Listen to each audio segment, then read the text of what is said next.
teman-teman semuanya, perkenalkan nama saya Ronaldi Magdalena dengan NIM B1B1222089. Di sini saya ingin menjelaskan sedikit tentang analisis pengelolaan APBDes Desa Pematang Jering. Jadi pemerintah pusat itu sudah memberikan kewenangan kepada pemerintah daerah untuk mengatur daerahnya sendiri, atau disebut juga otonomi daerah, yang mana peraturan ini dikeluarkan dalam Undang-Undang Nomor 23 Tahun 2014 tentang Pemerintahan Desa Daerah. Setelah pemerintah pusat memberikan kewenangan, pasti juga akan memberikan bantuan.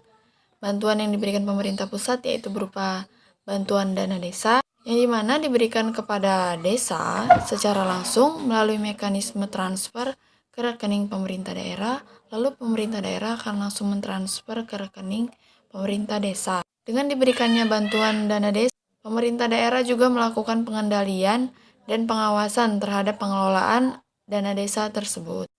Lalu slide selanjutnya, dengan adanya Undang-Undang Nomor 6 Tahun 2014 tentang Desa, semangat transformasi desa semakin besar.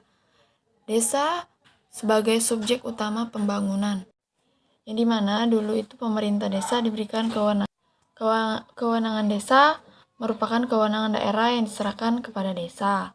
Lalu kemudian pembangunan di desa bersifat sentralistik, yaitu pemerintah pusat memberikan program, lalu pemerintah desa itu melakukannya atau melaksanakannya.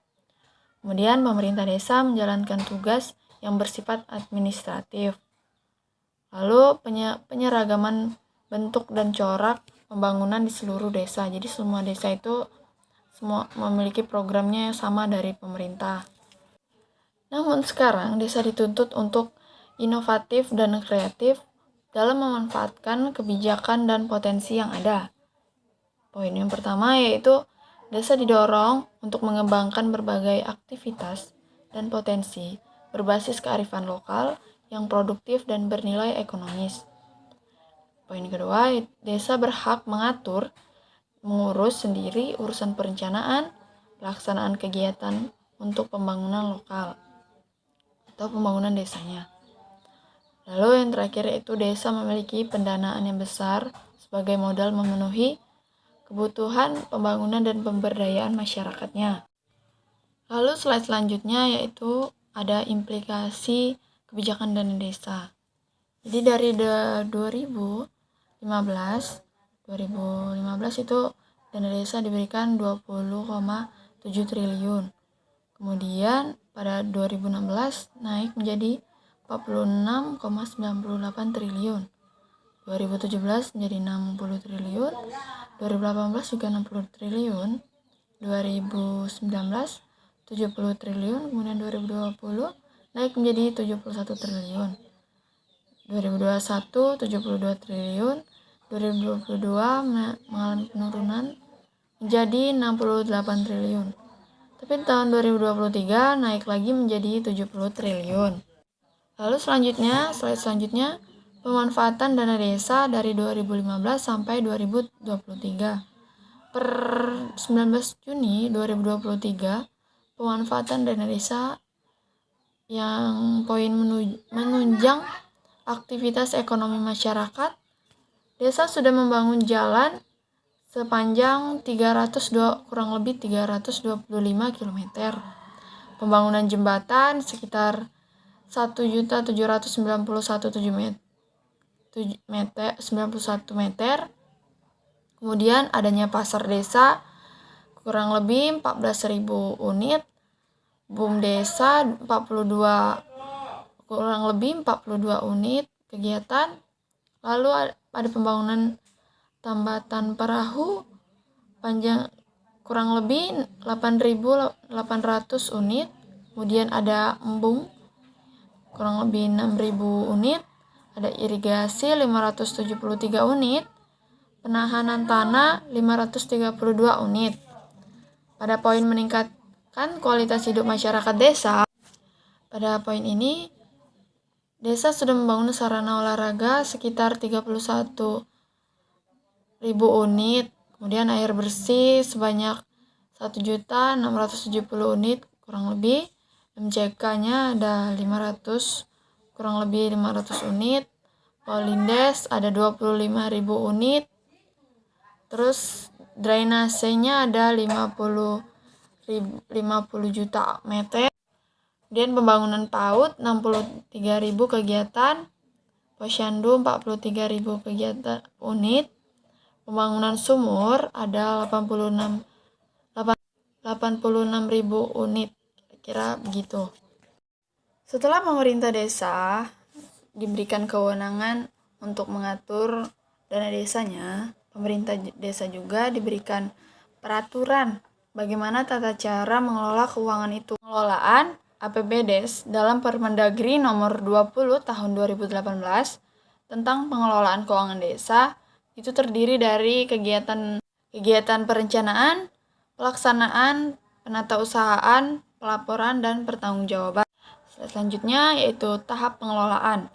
Kita akan menjelaskan apa itu tahap perencanaan. Karena di sini saya mengambil contoh kasus yaitu Desa Pematang Jering yang terletak di Kecamatan Jambi Luar Kota, Kabupaten Muaro Jambi yang memiliki luas wilayah desa kurang lebih 18 km². Dalam pembahasan ini saya akan menjelaskan bagaimana pemerintah Desa Pematang Jering mengelola keuangannya. Tahap pertama yaitu tahap perencanaan. Pada tahap pertama, pengelolaan keuangan desa diawali dengan menyusun sebuah perencanaan desa. Namun sebelum itu dilaksanakan, perlu dilakukan adanya musyawarah desa atau musrembang atau musdes. Musdes atau musrembang desa yang melibatkan partisipasi masyarakat mulai dari aparatur desa, tokoh masyarakat, tokoh adat, dan tokoh agama, serta pemuda sekitar. Pada tahap ini, pemerintah Desa Pematang Jering sudah mulai melibatkan partisipasi masyarakat dan tokoh adat setempat dalam perencanaan anggaran desa. Hasil musrembang atau musdes akan dipakai untuk merumuskan dan menyusun rencana kerja pemerintah desa atau RKPDes. Yang kedua, tahap pelaksanaan ini program dan kegiatan yang masuk desa merupakan sumber penerimaan dan pendapatan desa dan wajib dicatat dalam APBDes. Setiap pendapatan desa harus didukung oleh bukti yang lengkap dan sah. Dalam pelaksanaan program APBDes, pemerintah Desa Pematang Jering sudah dilakukan dengan partisipasi yang baik, adanya akuntabel, namun dalam transparansinya masih kurang. Pada tahap pelaksanaan ini, semua program yang telah disusun atau yang sudah direncanakan haruslah dieksekusi atau diimplementasikan. Jadi program yang telah disusun tadi itu harus dilaksanakan dengan atau sesuai dengan rencana yang telah disusun atau disepakati bersama. Kemudian yang ketiga ada tahap penatausahaan. Pada tahap ini dilakukan oleh bendahara desa melalui pencatatan setiap penerimaan dan pengeluaran serta melakukan tutup buku setiap akhir bulan secara tertib. Catatan keuangan tersebut dapat menjadi informasi yang penting bagi pemerintah desa dalam pengambilan keputusan. Data keuangan yang akurat sangat penting untuk merencanakan, melaksanakan, mengawasi, dan mengevaluasi kegiatan. Dari informasi yang diterima, Desa Pematang Jering ini belum transparan dalam penatausahaan keuangan desanya. Yang keempat, ada pelaporan dan pertanggungjawaban. Kepala Desa menyampaikan laporan pelaksanaan APBDes semester pertama kepada Bupati atau Wali Kota melalui camat setiap akhir tahun anggarannya. Laporan pertanggungjawaban yang dimaksud itu seperti laporan pelaksanaan APBDes dan laporan realisasi kegiatan. Pada penerapannya, tahap pelaporan dan pertanggungjawaban di Desa Pematang Jering itu masih kurang. Lalu slide selanjutnya yaitu asas pengelolaan keuangan. Berdasarkan peraturan Permendagri nomor 20 tahun 2018, pasal 2, asas-asas pengelolaan keuangan desa itu ada 3. Yang pertama yaitu transparansi, yang kedua akuntabel, yang ketiga partisipasi. Lalu apa yang dimaksud dengan transparansi? Transparansi adalah keterbukaan pemerintah dalam memberikan informasi yang terkait dengan aktivitas pengelolaan sumber daya publik kepada pihak yang membutuhkan, yaitu masyarakat. Pada perwujudan tata kelola pemerintahan yang baik, harus ada prinsip transparansi atau keterbukaan. Pemerintah diharapkan transparan dalam memberikan informasi, sehingga masyarakat mudah mendapatkan informasi dan akan meminimalisir kesalahpahaman antara pemerintah dan masyarakat. Di sini pemerintah Desa Pematang Jering sudah menerapkan prinsip transparansi. Dibuktikan, di mana buktinya itu ada dengan pemasangan spanduk yang berisi laporan APBDes, dan juga desa tersebut menyediakan website khusus Desa Pematang Jering yang dapat diakses oleh semua masyarakat, di mana website tersebut berisi informasi-informasi mengenai Desa Pematang Jering. Lalu yang kedua itu ada akuntabilitas. Akuntabilitas dimaksudkan yaitu kewajiban mempertanggungjawabkan keberhasilan atau kegagalan pelaksanaan visi misi organisasi dalam mencapai tujuan dan sasaran yang telah ditetapkan sebelumnya melalui media pertanggungjawaban yang dilakukan secara periodik. Pada Desa Pematang Jering ini sudah cukup menerapkan prinsip akuntabel, di mana proses pengelolaan APBDes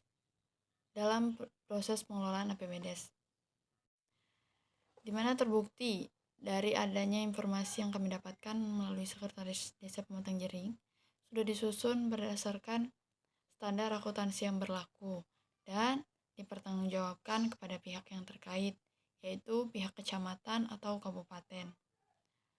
Biasanya setiap triwulan atau 3 bulan sekali, pihak kecamatan akan datang untuk melakukan pengawasan atau pemantauan dalam penyusunan dan pelaksanaan APBDes ini. Slide selanjutnya yaitu partisipasi. Pada prinsip ini, partisipasi dimaksudkan adalah penyelenggaraan pemerintahan desa yang mengikut sertakan kelembagaan desa dan unsur masyarakat desa baik secara langsung maupun tidak langsung melalui lembaga perwakilan yang dapat menyalurkan aspirasinya dalam setiap kegiatan yang diselenggarakan oleh pemerintah desa. Jadi partisipasi di sini itu bagaimana keterlibatan atau keikutsertaan masyarakat dalam pengambilan keputusan pada setiap kegiatan yang diselenggarakan atau yang dilakukan oleh pemerintah desa. Salah satunya di sini yaitu penyelenggaraan musrembang ya. Dalam penerapan partisipasi desa, Pematang Jering sudah maksimal. Dibuktikan dengan adanya kegiatan musrembang setiap 9 bulan pada tahun berjalan. Desa Pematang Jering sudah mengikut sertakan seluruh kalangan warga masyarakat, seperti perwakilan dari PKK, para ketua RT, tokoh masyarakat, tokoh adat, serta para pemuda sekitar untuk ikut dalam proses perencanaan APBDes. Lalu ada faktor penghambat dari realisasi APBDes ini. Salah satunya yaitu korupsi. Banyak terjadi kasus korupsi dana desa yang dilakukan oleh pejabat atau aparat desa. Berbanyak aspek atau modus korupsi dana desa ini. Yang pertama itu modus membangun rancangan anggaran di atas harga pasar. Yang kedua, dana desa digunakan untuk pertanggungjawaban biaya proyek fisik dari sumber lain. Yang ketiga, ada pungutan atau pemotongan dana desa oleh oknum pejabat kecamatan atau kabupaten. Jadi dana desa itu tidak semuanya langsung diberikan pada desa, jadi itu dipotong dulu oleh oknum-oknum tertentu. Yang keempat, modus keempat yaitu peminjaman sementara dana desa untuk kepentingan pribadi tapi tidak dikembalikan. Yang kelima ada markup pembayaran honorarium perangkat desa. Yang keenam, membuat perjalanan dinas fiktif oleh kepala desa dan jajarannya. Yang ketujuh, pemungutan pajak atau retribusi desa namun tidak disetor ke kas desa atau kantor pajak. Ke-8 ada juga markup pembayaran alat tulis kantor. Yang ke-9, kong kali kong dalam proyek yang didanai oleh dana desa. Selanjutnya itu pemasangan anggaran, pemangkasan anggaran publik yang dialokasikan untuk kepentingan perangkat desa. Jadi itu kadang ada pemerintah desa yang memangkas anggaran publik dengan alasan untuk kepentingan perangkat desanya, padahal sebenarnya itu dialokasikan untuk kepentingan masyarakat desa. Lalu ada pembelian inventaris kantor dengan dana desa, namun peruntukannya secara pribadi. Jadi ini ada modus-modus di mana perangkat desa itu membeli peralatan kantor atau inventaris kantor, namun sebenarnya untuk kegunaan pribadi, untuk keuntungan pribadinya, bukan untuk inventaris desa.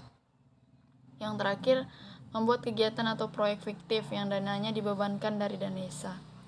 Misalnya ini seperti perangkat desa membuat kegiatan, lalu itu kan pasti memerlukan dana. Jadi itu dana yang dikeluarkan itu banyak, namun kegiatan yang dilakukan itu cuman untuk dana itu turun. Jadi dana itu dikorupsi melalui kegiatan-kegiatan yang diberikan lah atau direncanakan. Selanjutnya itu ada sebuah data mengenai korupsi dana desa. Jadi korupsi dana desa itu ada dari tahun 2015 sampai tahun 2021. Pada tahun 2015 ke 2016 itu mengalami peningkatan, ke 2017, 2018 itu mengalami peningkatan. Namun pada 2019 itu mengalami penurunan.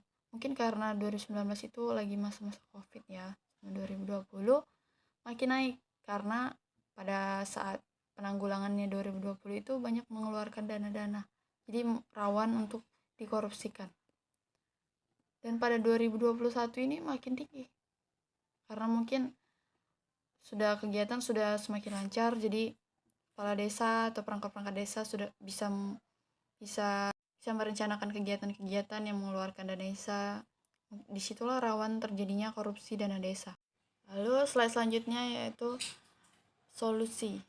Permendagri nomor 20 tahun 2018 pasal 2 menyatakan asas-asas pengelolaan keuangan. Jadi dari asas-asas ini korupsi itu bisa diminimalisir. Yang pertama dengan adanya transparansi, yaitu prinsip keterbukaan yang memungkinkan masyarakat untuk mengetahui dan mudah mengakses informasi seluas-luasnya tentang keuangan desa. Jadi desa itu diwajibkan untuk transparan dalam melakukan dan mengelola keuangan desa. Jadi itu masyarakat bisa mengawasi bagaimana sih keuangan desa itu dikelola. Jadi itu perangkat desanya juga jadi sedikit takut untuk melakukan korupsi karena diawasi langsung oleh masyarakat. Yang kedua, akuntabel. Akuntabel di sini kewajiban untuk mempertanggungjawabkan pengelolaan dan pengendalian sumber daya dan pelaksanaan kebijakan yang dipercayakan dalam rangka pencapaian tujuan yang telah ditetapkan. Jadi dalam prinsip akuntabel itu pemerintah desa wajib mempertanggungjawabkan pengelolaan dan pengendalian sumber daya yang dikelolanya.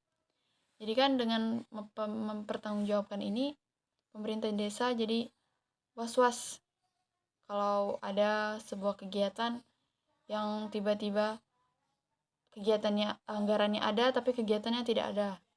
Jadi programnya ada, uangnya ada tapi programnya tidak berjalan. Jadi itu pertanggungjawaban itu penting. Jadi kalau pertanggungjawaban dimaksimalkan, pemerintah desa juga jadi sulit untuk melakukan korupsi-korupsi.